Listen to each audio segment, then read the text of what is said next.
देखो, जो दिनचर्या बताई गई है वही तुम्हारी सिद्धि का हेतु है। अपनी कोई भी दुराग्रह वृत्ति रख के, आग्रह वृत्ति रख करके शरणागत ना हो, खाली हो जाओ। जो भी तुम्हारे अंदर है वो समर्पण के भाव में। अब जो ही कहें करें हम सोई, आयस लिए चले निज दासी, मन क्रम वचन त्रिशुद्ध सकल मत, हम श्री हित हरिवंश उपासी। मन से, वचन से, कर्म से, शरीर की चेष्टाओं से शुद्ध, अर्थात जो उपदेश मिला उसके अनुसार चलना, उसके विपरीत चलना अशुद्ध है, उनके अनुकूल चलना शुद्ध है, आदेश है। प्रातः उठे, सबसे पहले गुरुदेव भगवान को प्रणाम करके गुरु प्रदत्त नाम मंत्र का स्मरण करें। फिर वृंदावन भूमि को प्रणाम करें, चाहे जहां हो, क्योंकि हमारा प्रेम धर्म धाम में विराजमान प्रिया प्रीतम के चरणारविंद का सेवा सुख है। सबसे पहले हम धाम को प्रणाम करते हैं, गुरुदेव की बात, धाम को प्रणाम करें। फिर अपनी दिनचर्या में नाम स्मरण करते हुए लगते हैं। जब स्नान कर ले रज लगाते हैं, चरणामृत लेते हैं, तिलक रचना करते हैं, फिर दिनचर्या आगे की बढ़ती है। इतना शरीर सेवी मत बन जाओ कि हर समय खान पान का ही चिंतन केवल बना रहे, जिससे प्राणों का पोषण हो, शरीर स्वस्थ रहे। ऐसी दिनचर्या बनाओ, 2 बार, 1 बार, 3 बार, जितने में तुम्हारा प्राण पोषण होता है थोड़ा थोड़ा ले, और भगवद अर्पित करके। सेवक जी महाराज कह रहे, इसीलिए उनकी बुद्धि कच्ची रहती है। बिना स्नान किए खाना पीना, या स्नान करके सीधे केवल भोजन अर्पित करने की बात ही नहीं मन में आई, बहुत ध्यान देने योग्य, ये कचाई दूर हो जाएगी। अनहाई अनर्पित जाए गटकत, अगर बिना प्रभु को अर्पित किए हुए पा रहे हो तो तुम कैसे वैष्णव हो, कैसे शरणागत हो? वही तुम्हारे को बंधन में बांध देगा, अर्थात तुम्हारी बुद्धि में वही स्फुरणा होगी जो मायाकृत भोगों में आकर्षण पैदा करके तुम्हारे हृदय में तृष्णा कामना की आग लगा देगी। अगर भगवद अर्पित प्रसाद है तो इन वासनाओं को नष्ट करता है। काहे को अपनी बुद्धि को भ्रष्ट करोगे? बिना भगवद अर्पित किए हुए जो भी पाया जाता है वो पाप पाया जाता है, ऐसा संतों ने कहा है, ऐसा भगवान ने भी गीता जी में कहा है। कितना समय लगता है? बहुत सहज बात है, आपको बहुत जल्दी है। तो जो पदार्थ आपके हाथ में आया है पाने के लिए, आपके सामने है, एक क्षण शांत होइए, स्मरण कीजिए आराध्य देव का, भावना कीजिए कि हमारे हृदय में भी विराजमान है। और जय हो राधा वल्लभ लाल की जय हो, प्रभु पाइए और बस पा लिए, हो गया। बहुत जल्दी है तो आप कहीं ऐसी जगह जहां छवि नहीं विराजमान, ठाकुर पास नहीं, ये उपाय कीजिए। अगर घर में है, बहुत जल्दी है तो आप दृष्टि भोग लगा दीजिए। सामने गए, थाल दिखाई, 2-4 नाम लिए, प्रणाम किया, समय है विराजमान करके एक पद गाया, भावना कर रहे प्रभु पा रहे, आचमन कराया। आपका जीवन भगवत समर्पित जीवन, शरणागत जीवन। फिर आप मनमानी आचरण कैसे?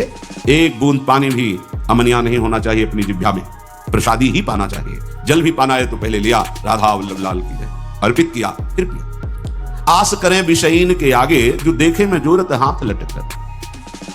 विषयी पुरुषों के आगे हाथ जोड़ते हुए, हाथ लटकाते हुए देखने को मिला। सेवक जी महाराज कह रहे, महालक्ष्मी जिनके चरणों को निरंतर सहलाती रहती हैं, चरण चापती रहती हैं, और भगवान अपने चिंतन में निमग्न रहते हैं, उधर दृष्टिपात भी नहीं करते, ऐसे प्रभु के दास कहलाकर आप अन्य विषयी पुरुषों के आगे हाथ फैलाएं।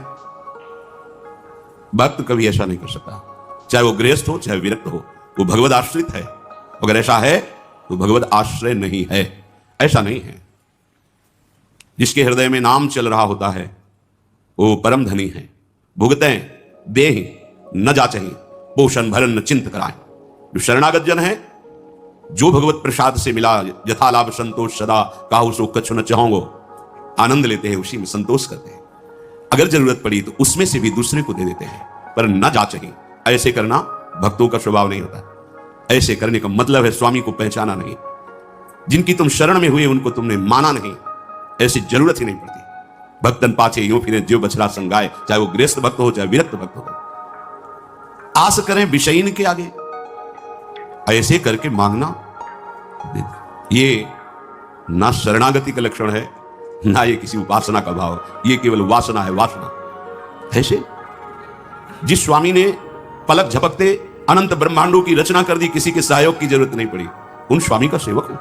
अगर वो आज हमें भूखा रखना चाहते हैं तो हम विविध प्रकार के पदार्थों के पाने से जो सुख होता है उससे भी अधिक सुखी रहेंगे।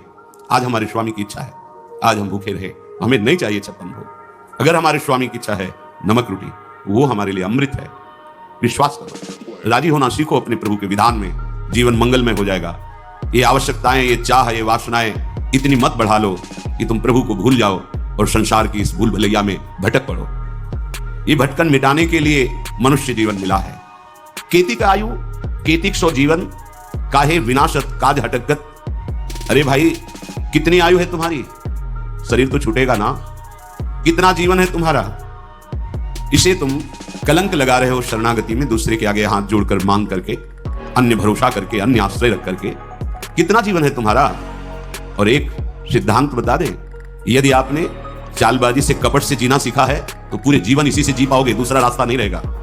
आपने मांग करके इधर उधर तो ऐसे ही जीवन व्यतीत होगा, तो आप निष्ठा तो वैसे ही जीवन व्यतीत होगा। तुम जैसे चाहोगे वैसे हरि तुम्हारी व्यवस्था करेगा। तुम्हारे मन में आया है कि बिना छल कपट झूठ चोरी के धन आदि नहीं आता, सुख सुविधाएं नहीं आती, तो नहीं आएंगी, तुम्हें वही करना पड़ेगा। तुम्हारी सोच है।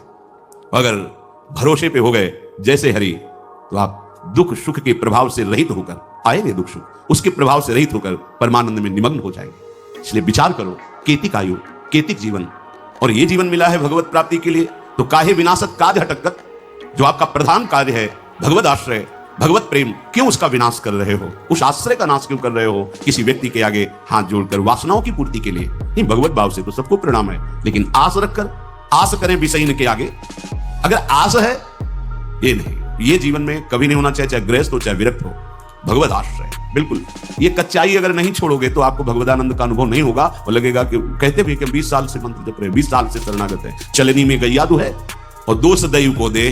बोले बहुत चारा लगाते हैं, बड़े बड़े धन भी हैं, खूब दूध है उसमें, पर पीने को एक बूंद नहीं मिलता, और हम दूहते भी हैं, तो किसमें दूह रहे हो? बोले चलनी में गैयादू है, दयु दो, मेरे भाग्य में दूध नहीं बदा है, क्योंकि चलनी में गैयादू है। दोष दयु को दे, हरिगुरु कहो न माने। ये तुम्हारी कच्चाई तुम्हें परमानंद से विमुख कर देगी। साधन करते हुए भी ये असाधन वृत्तियां भगवदानंद का अनुभव नहीं होने देती। हाँ, यदि हमें कोई भी शरीर निर्वाह की आवश्यकता है, कोई भी हमारी कर्तव्य पूर्णता की आवश्यकता है, तो हम अपने प्रभु से प्रार्थना करते हैं कि आप देख लेना, आपको जैसा लगे आप संभाल लेना, इस कर्तव्य कार्य के लिए ऐसी व्यवस्था चाहिए, नहीं है आप देख लो। हमारे जो भी हैं, हमारे आराध्य देव हैं, जैसे गोस्वामी जी कहे, बने तो रघुबर ते बने और बिगड़े तो भरपूर, तुलसी औरन ते बने ताबन बे पे दूर। हमें लगता है सबको याद होगा ये बात, सैकड़ों बार सुना तो याद होगा। तो याद होने से क्या है, जीवन में उतारिए इसको, अपने आराध्य देव से बस। वो भी थोड़ी कचाई है तब, नहीं तो कहने की भी जरूरत नहीं। वो सर्वज्ञ है, सर्वत्र है, सर्वशक्तिमान है। अगर वो ऐसे राजी हैं तो हम राजी हैं। बस सबसे बढ़िया सूत्र उपासनक है, जोई जोई प्यारो करे सोई मुझे। हम राजी उसी में जिसमें तेरी रजा है। तुम राजी हो तो हम राजी हैं। देखे देखो, बहुतों के प्यार में जन्म के जन्म बिता दिए, एक बार हरि प्रेम में ऐसा तो करके देखो, जोई जोई प्यारो करे सोई मुझे भावे।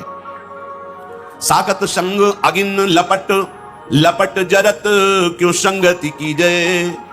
साधु सुबुद्धि समान सुसंतन, जानी के शीतल संगति की जय। एक जू काचे प्रकृति विरुद्ध, प्रकृति विरुद्ध करे तो का की जय। जे आगे के दाझे गए भज पानी में, पानी में आग लगे तो का की जय। बहुत सुंदर बात सेवक जी महाराज कह रहे हैं। पहले किसी भी व्यक्ति से जिससे मिलना है, हमें बहुत सावधान। संग का रंग बहुत जल्दी चढ़ता है, उतरता बहुत मुश्किल से है। आसक्ति होने में देर नहीं लगती, पर आसक्ति है वो जाने में फिर बहुत ही कष्ट होता है। आसक्ति कहीं भी आ सकती है, किसी भी वस्तु व्यक्ति स्थान से आ सकती है, लेकिन जाने में, आसक्ति छोड़ने में जन्म के जन्म व्यतीत हो रहे, नहीं छूट पा रहे। शरीर आसक्ति, भोग आसक्ति, शरीर संबंधियों की आसक्ति। अगर हमें किसी व्यक्ति का संग करना है, संसार में रहना है तो संग होंगे, हम हृदय को बचा के रखें। हृदय पर प्रभाव नहीं पड़ना चाहिए। कोई विषय है, बहिर्मुख है, भगवत विमुख है, आप व्यापारी हो, नौकरी में हो, ऑफिस में हो, तैनात है, आपको बात करना है, व्यवहार करना है, पहले बचना है तो सबसे पहले उस व्यक्ति में भगवत भाव कीजिए। व्यवहारिक जिस कर्तव्य में लगे हो ठीक उतना उत्तर दीजिए, उसको बोलने दीजिए, अंदर से नाम जपिए, आपका कोई नहीं बिगाड़ सकता। अगर आप भगवत विमुख को भगवत भाव रहित तो हो करके संग करोगे तो कह रहे हैं आग की लपट है, तुम्हारे सारे सद्गुणों को जला देगी। एक दुर्गुण आया कि उसके भाई काका चाचा सब आ जाते हैं। एक दोष प्रकट हो जाए, ये मानस रोगों में है, एक रोग आ जाए तो सब आ जाएंगे। बहुत सावधान। जो प्रभु का शरणागत नहीं है, अर्थात जो गुरु विमुख है, हरि विमुख है, उसे शाकत कहते हैं। साकत संग अगिन लपट, लपट जरत क्यों संगति की जाए। ये जलती हुई आग है, अगर उसको आपने अपना मित्र बना लिया, स्वीकृति कर ली कि ये हमारा प्यारा मित्र है, और वो भगवत विमुख है, नहीं जानता शास्त्र सिद्धांत, नहीं मानता भगवान को, जो नास्तिक प्रवृत्ति का है, भगवत विमुख है, ठीक है आप व्यवहार कार्य में है, सूत्र समझ लो, पहले भगवत भाव करो उसमें। जितना कर्तव्य में आवश्यक है उतनी वार्ता करो, शेष उसको बोलने दो, आप नाम जप करो, बस अलग हो जाओ। तो ये उत्तम स्वभाव हुआ। जो रहीम उत्तम प्रकृति का कर सकत कुसंग, चंदन विष व्यापत नहीं लपटे रहत भुजंग। अगर आपने भगवत भाव नहीं किया, अगर आप नाम जप नहीं कर रहे और ऐसे विमुख का संग किया, तो आग का संग है, आग का। ये तुम्हारे सद्गुणों को, तुम्हारी भक्ति भाव को ये छीण कर देगा, छीण कर देगा, पक्का देखा जा रहा है, प्रकट देखा जा रहा है। आप गए और औरों घाले, आप तो नष्ट हुआ ही, और जो उसके मित्र बने वो भी चौपट हो गए, नष्ट हो गए, परमार्थहीन हो गए। आंखों से देख लो। साकत संग, महापुरुष जन बोल, साकत संग अगिन लपट, लपट जरत संगति कीजिए। ये लपट है, ज्वाला है, जल जाएंगे तुम्हारे सद्गुण। दूर रहो कुसंग से, जाके संग कुमति मति उपजे, करत भजन में भंग तजोरे मन हरि विमुखन को संग। जाके प्रिय न राम वैदेही, तजिए ताहि कोटि बैरिशम। यद्यपि परम स्नेही, परम मित्र हो, परम संबंधी हो, तो जाके प्रिय न राम वैदेही, तजिए ताहि कोटि बैरिशम। अगिन लपट, लपट जरत संगति कीजिए। वो आग की तरह तुम्हारे हृदय में ऐसा उदय होगा, उसके संग का प्रभाव सब गुरु भक्ति, धाम भक्ति, नाम जब सब नष्ट हो जाएगा, बिल्कुल पक्का। बहुत सावधानी। भगवान श्री राम को बरु भल बास नरक करता था, दुष्ट संग जनि देई विधाता। भले नरक का वास मिल जाए पर दुष्टों का संग न हो, भगवत विमुखों का संग न हो। साधु सुबुद्धि समानुष संतन जान के शीतल संगति की जाए। जान के कहे साधु सुबुद्धि समान, अर्थात साधु का स्वभाव क्या होता है? साधु का स्वभाव होता है चाहे जितना कोई विपरीत परिस्थिति पैदा कर दे, भगवत विस्मरण नहीं होगा उसको। साधु की पहली पहचान। और भगवत स्मरण चल रहा है तो जय है, हर से हरि नाम जपत जय। तो ऐसे जय विजयी पुरुष के साथ रहोगे तो तुम भी विजयी हो जाओगे। काम क्रोध लोभ मोह मद मत्सर नाना प्रकार की दोष सृष्टि करने वाली माया, ये आपके हृदय पर प्रभाव नहीं डाल पाएगी, क्योंकि वो समान समदर्शी महापुरुष होते हैं। वो सुबुद्धि, सुबुद्धि उसे कहते हैं जो भगवत यश गुणगान में मगन रहती। देव सुबुद्धि कृपा करी मोहि, कोई सुगुण माला रचो।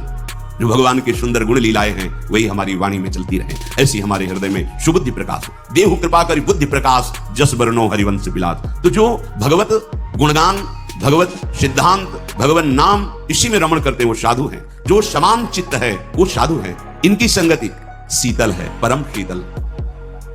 और विमुख की जो संगति है वो अग्नि जरत लपट, मानो ज्वालामयी अग्नि भस्म कर देगी तुम्हारे सद्गुणों को, सद्भाव को। साधु सुबुद्धि समान सुसंतन जान के शीतल संगति कीजिए। किसी की संगति करने के पहले जानकारी करो।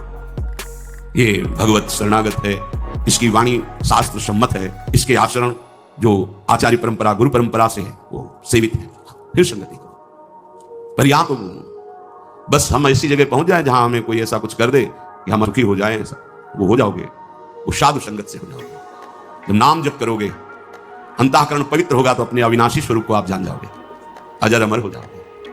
आप परम